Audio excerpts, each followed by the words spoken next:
Residential పాఠశాలలు కానీ ఇంకా చాలా విషయాలలో బలహీనల గురించి వీకర్ సెక్షన్ గురించి పనిచేసిన చరిత్ర ఉంది కాబట్టి దాన్ని అనుసరించుకొని ఒక ప్రతిపాదన వస్తే ఇద్దరం కలిసి చర్చించడం నేను ప్రవీణ్ గారు వారి హైకమాండ్ కూడా మాట్లాడింది. అక్కడి నుంచి వారి అనుమతి తీసుకొని చర్చలు చేసిన తర్వాత కలిసి పని చేయాలని చెప్పి స్థూలంగా నిర్ణయానికి వచ్చాం. పని చేస్తాం కూడా. మిగతా విషయాలు మీకు కావాల్సిన లెక్కలన్నీ రేపు నుండి చెప్తాం. అంటే సీట్ల మీద రేపు అనుకుంటాం కదా. ఈరోజు స్థూలంగా ఇది అయిపోయింది. బేసికల్గా ఇన్ ప్రిన్సిపల్ ఇది అయింది. తప్పకుండా కొన్ని సీట్లు వాళ్ళు పోటీ చేయాల్సిందే, కొన్ని సీట్లు మేము పోటీ చేయాల్సింది. ఒకసారి అలయన్స్ అనుకున్న తర్వాత గౌరవప్రదంగానే ఉంటుంది కదా.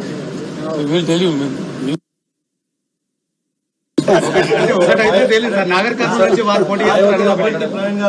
పెద్దపల్లి నుంచి చేద్దా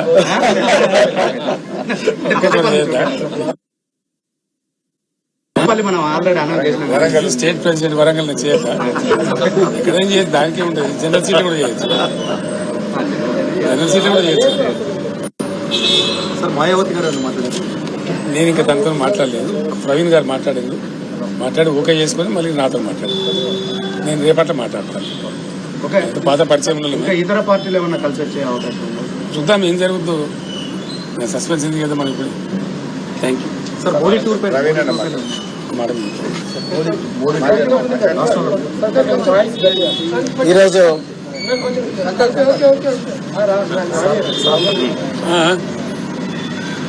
ఈరోజు తెలంగాణ మాజీ ముఖ్యమంత్రి శ్రీ పెద్దలు గౌరవనీయులు శ్రీ కేసీఆర్ గారిని కలిసినందుకు చాలా ఆనందంగా ఉంది.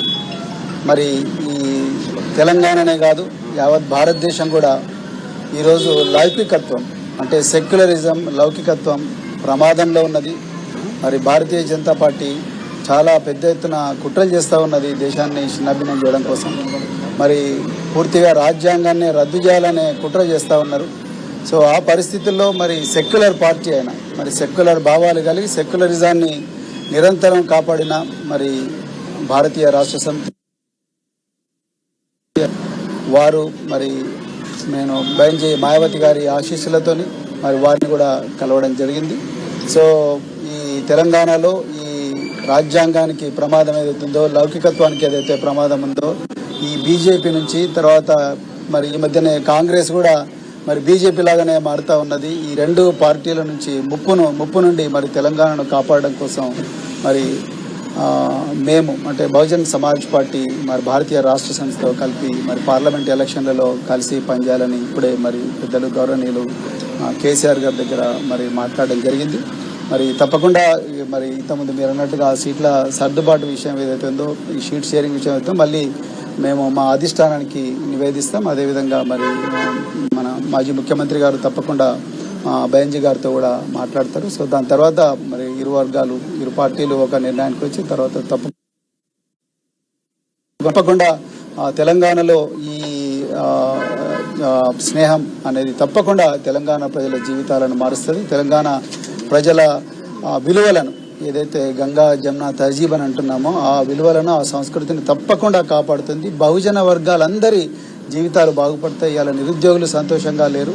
సో పట్టుమని 4 నెలలు కాలేదు, ఇప్పటికీ మళ్ళీ నిరుద్యోగులు రోడ్ల మీదకి వచ్చే పరిస్థితి. అదేవిధంగా పెద్ద ఎత్తున ఈ లౌకికత్వానికి తూట్లు పడిచే సంస్కృతి అనేది మరి తెలంగాణలో వస్తూ ఉన్నది. అందుకొరకే ఈ స్నేహం అనేది, ఈ ఐకమత్యం అనేది రాబోయే రోజుల్లో తెలంగాణ సమాజాన్ని చాలా గొప్పగా మార్చబోతున్నది. సో చాలా చాలా ఆనందంగా ఉంది అలా మరి ఈ విషయం మీతో మాట్లాడుతున్నందుకు. తప్పకుండా తెలంగాణ ప్రజలు దీన్ని ఆస్వాదిస్తారు, ఆశీర్వదిస్తారని చెప్పేసి నేను కోరుకుంటున్నాను. కేసీఆర్ గారు